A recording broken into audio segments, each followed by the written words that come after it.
hundreds of years, people have been painting on barns, everything from bright colors and patterns to the meal pouch chewing tobacco ads or Sea Rock City and Ruby Falls advertisements.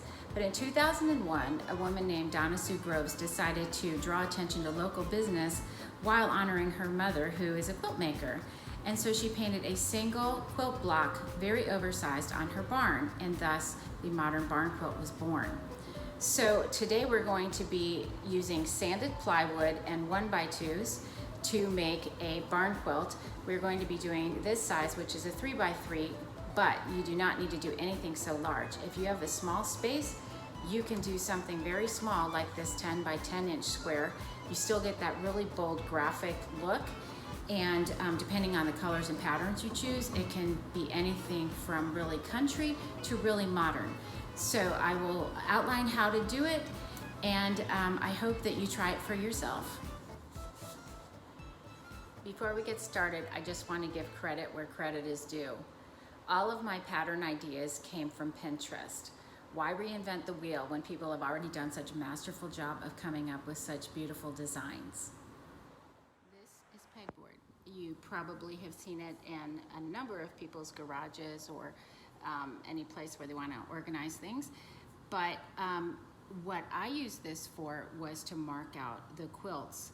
And if you were just doing one quilt, it wouldn't be necessary, but I have to mark it out for all of my students.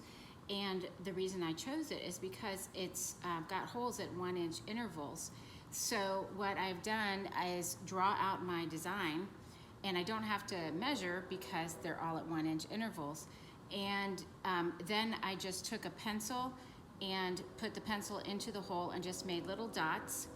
And then the next step was to connect the dots using super thin tape, masking tape, that I found on Amazon. And here it is, the super thin tape. And so that's what this is right here. This is all marked out with the tape, and it goes over all those dots I just told you about. And so mine is going to have this little gap in between each of the colors, and I'm good with that. And it also, what it means is that you don't have to be super steady-handed, because you've got the tape that's going to be between all of the colors. Now, what you do need to do though, is when you're painting, so I'm using a foam brush, and the kind of paint I'm using is actually the sample pots from Lowe's. And so it's house paint, interior house paint in a flat finish. And so it's legit paint. It's not, doesn't have any ingredients left out. And so I'm going to start on the tape and pull away, because just in case that tape is not sealed down really well, which you want to be sure as much as you can that it is sealed down well, then you're not pushing the paint underneath the tape. So always be sure you're working away from it and do nice even strokes. As you notice, this is on a stained surface. It's not on a white board, and that's for two reasons, maybe three. One, it creates a foundation, so the paint is not going to seep in. It goes on better. It sort of seals up the wood a bit, and we do this for sign painting as well. Another reason is once I pull the tape off, then I'll have this nice black line. You could do any stain color that you wanted to. And then the third thing is when I have the frame on, it will all be the same color. And so it'll tie the whole thing together well. Because I'm using the tape, this is actually going pretty quickly. Now I'm only doing one coat, so you can definitely see brush marks. If you want to do 2 coats, then obviously it's going to take a little bit longer. But since my brush strokes are really evident, I am going the same direction all the way. And I wasn't going to put a border on it, but since my frame is going to be black, I decided to put a white border all the way around it. So even though it's kind of a little bit of a pain in the neck to keep up with the direction going this way, I am doing short little strokes.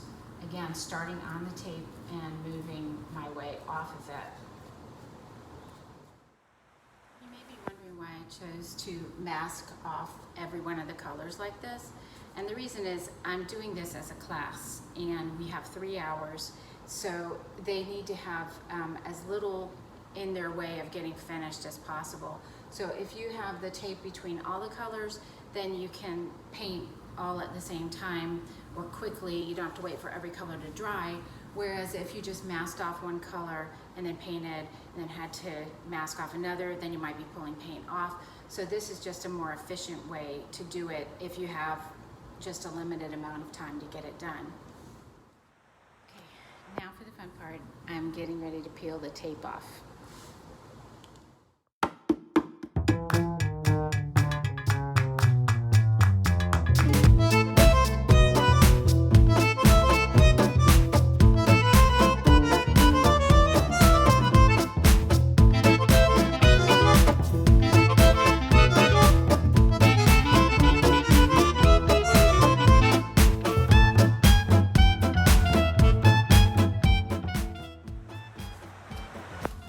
Well, here is my semi-finished barn quilt. I still haven't put the frame on it, but I wanted to show you the result.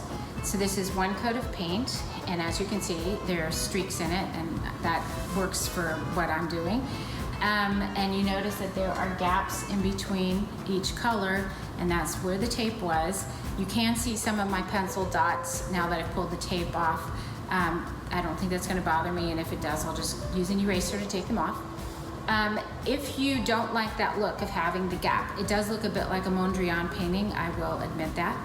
And but if you don't like the gap, you'll just need to have a little more time, or else be doing a simpler design and mask off each individual section as you go. Or else just have a really steady hand and not worry about masking at all. Again, you'll need more time for that. I want to talk to you about cost. So I used those sample pots of paint, which were about $4 each. If you're using, you can use just acrylic paints, and if you're, because most of your sections are going to be fairly small, so a $1 bottle of paint is going to do you just fine. And but if you are doing this and you want it for the outside, for like an actual barn or your garage or something, then you need to be using exterior grade plywood, and be sure that it doesn't, like if it's pressure treated, be sure that any of the chemicals have already dried so that it's not going to push your paint off. You need to be using exterior grade paint.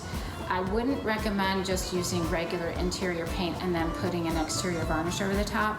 My experience with that kind of varnish here in Georgia has been a bit disastrous, because it is just literally peeled off.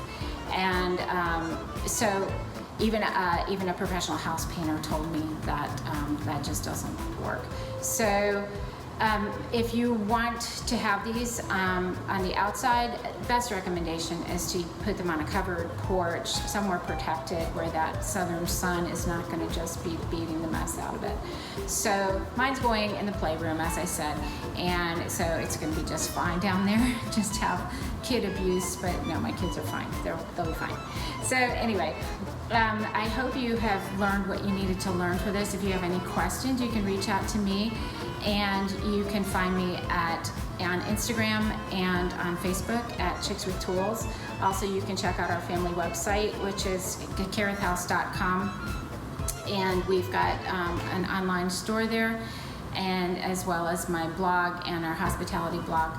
So just check us out and keep looking back for more YouTube videos, and feel free to subscribe.